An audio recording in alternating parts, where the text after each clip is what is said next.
Tuloy ko. Meron pa ba? Ito pa. Dapat talaga. Si Roque na yan eh. Meron pa ako isa, nawala ata, saglit lang. Ito na yon. Yung Pumaren, ito. Kasi kung paano nila inilatag. Mali ang batayan, mali ang proseso. Ayun, doon siya dadali, mga kababayan. Kumbaga, mapapadismiss niya yung impeachment kasi nga, mali lang yung pagkakalatag, mali yung pagkakabatay. Pero po, hindi masasagot yung kung ninakaw ba o hindi. Di po ba? So mula doon, alam ko na kung anong gagawin. Pwede na si Marcoleta. Next! Secret. Ayon naman kay Senator Amy, dapat nang ibasura ang impeachment complaint dahil ayon daw sa campaign manager ng alyansa na si Congressman Toby Chanco, nasuhulan o tinakot lang ang mga kongresistang pumirma rito. Pwede raw Kagaya niyan. Yung sabi-sabi ni Toby Chanco, wala naman pong sapat na ebidensya. Biruin mo, sasabihin si Sandro pinilit lang na pumirma. Biruin mo nagsalita si Sandro Marcos. Tatay ko na yung pinagbabantaan, nanay ko yung pinagbabantaan, tsuhin ko yung pinagbabantaan. Natural lang, ito yung maging reaction ko. Ako ang manguna diyan sa impeachment na yan. Tapos sasabihin ni Toby Chanco napilitan lang si napilitan lang si Sandro Marcos Wala namang ebidensya. Tipo bang Maharlika style or kaya BP Sara style na laway-laway lang. siyang magsampa ng kaso sa Korte Suprema. Si Senator-elect Ping Lacson naman, hihintayin daw ang mga ebidensyang ipipresenta ng prosecution panel. Paano ka na-convict kung wala namang ebidensya?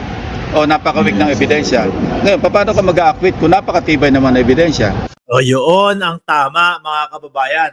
Paano ka mag-a-acquit? Kung napakatibay ng ebidensya. Sandamakmak po yung ebidensya. Doon pa lang po sa confidential funds buhos na po 250,000 per night na mga rest house. Sandamakmak na mga resibo, mga kababayan. Na ang mga pangalan Jukes de Asim, Mary Grace Piatos at kung ano-ano pa. Na hindi nila maipakita sa Kongreso yung mga yung mga paliwanag kung sino si Jukes de Asim, kung sino si Dodong Andam o si alias Dodong at yung iba pang mga nandong mga nakapangalan. Kasi ubra naman yung mga alias lang. Pero kailangan may pagpapaliwanag. Etong si alias Dodong, si Roque to, itinawag namin sa pangalang Dodong dahil nga may banta sa kanyang buhay. May ganun. Wala naman po silang ipinakita. Di po ba? Speaking of Senator Ping Lacson, ayan kung sakali na may susunod na Senate President, ang nakikita ko mga bossing is it's either Ping Lacson or Tito Soto, no? Tama yung mga gagawin yan. Baka medyo Tito Soto dahil malawak na po ang karanasan niya bilang Senate President. Utang na ang pangalan ni Tito Soto. Sabi ni Soto. Ayan. Tito Soto, mga kababayan, isa po sa lumutang na pangalan na kung sakali magse-Senate President. Dito man tapos ang 19th Congress, mainit ng usapin ang Senate leadership sa papasok na 20th Congress na magsisimula sa June 30 ng tanghali. Kasabay ng proklamasyon ng 12 senator-elect nitong weekend, lumutang na ang pangalan ni Tito Soto. Sabi ni Soto, handa niyang tanggapin ang hamon na pamunuan muli ang Senado.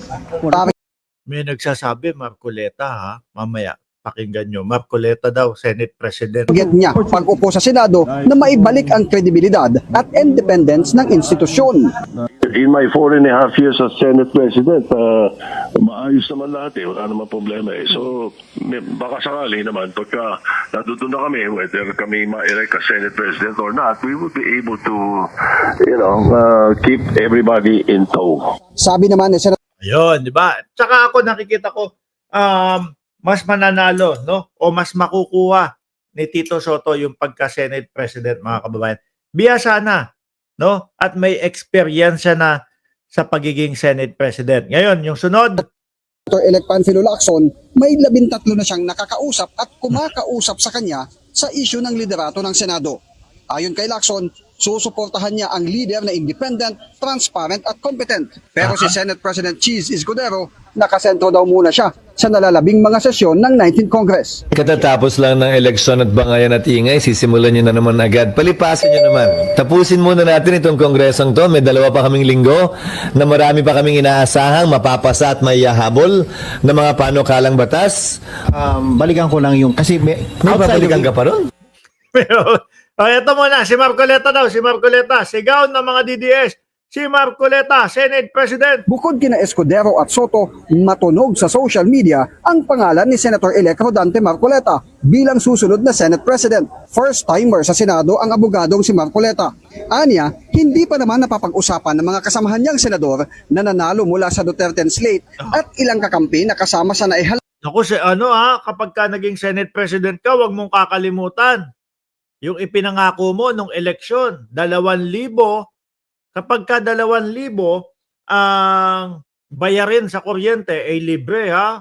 Isulong mo pa din yun. Kasi medyo bandang huli, naririnig ko, parang pabababae na lang yung bayad ng kuryente.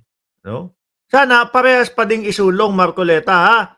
Yung 2,000 na sinasabi mo na libre para sa mga kababayan natin, at bumaba din ang kuryente. Ang tanong, saan ho kaya kukunin na pondo ni Marcoleta? Yung 2,000 na pambayad para sa mga kababayan. Ang dami niyan. Di po ba? Napakadami niyan, mga bossing. Baka pagka naging Senate President na, makakalimutan ho. At kasalukuyang nakaupo ngayon sa Senado ang issue ng Senate Presidency. Pero sabi niya, lahat naman ng mga senador ay pinapangarap na maging Senate President. Bagamat magsisimula sa tanghali ng June 30 ang 20th Congress, sa July 28 pa magsisimula ang regular na sesyon ng Senado. Ayan. Ang daming pinagpipilian, mga kababayan. Marcoleta, Tito Soto, Ping Lacson. No? Si Cheese, pwede pa din, di ba? Pwede pa din kung sakali na siya ang iboto, mga bossing.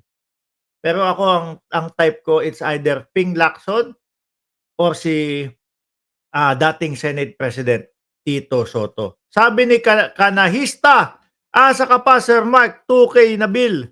Malabo pa sa tinta ng pusit. Kasi medyo hindi niya na pinag-uusapan eh. Ang huling banat niya doon sa 2K, doon sa kuryente, papababain eh.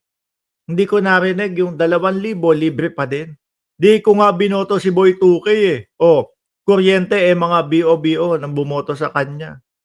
Anyway, mga bossing, hindi pwede si Marcoleta na SP. Bias ang taong yan. Maka Duterte, no? Mga boss, Chipa mo, sir, ako'y magpapaalam na sa inyo, no? Mamayang gabi ulit, naka-live tayo. Inaantok na ang inyong lingkod. 6,300 viewers. Nakakalimutan nyo yatang pindutin yung like. Para doon sa mga bago pa lang dito sa ating channel. Baka kalimutan nyo pang mag-subscribe at i-share itong ating live. Maraming salamat and God bless po sa ating lahat. Roque, anak ng tinapa ka, umuwi ka na.